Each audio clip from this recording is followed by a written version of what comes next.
তাও নাই পৰা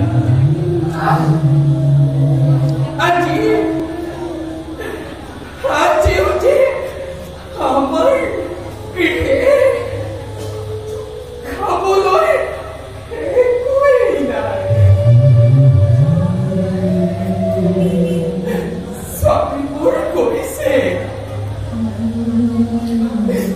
ভিক্ষাৰ পাত্ৰ। ভাগ্যৰ সতে কোনেও দোষ কৰিব নোৱাৰে।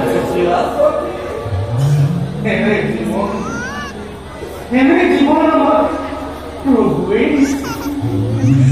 গতিকে সুধিলা প্ৰভুৱে আমাক যি স্থানত যেনেকৈ জীয়াই ৰাখিছে তেনেকৈ আমি অতি আনন্দ মনেৰে থাকিব লাগে। কথাটি পালন কৰিবৰ বাবে ঘৰত আৰু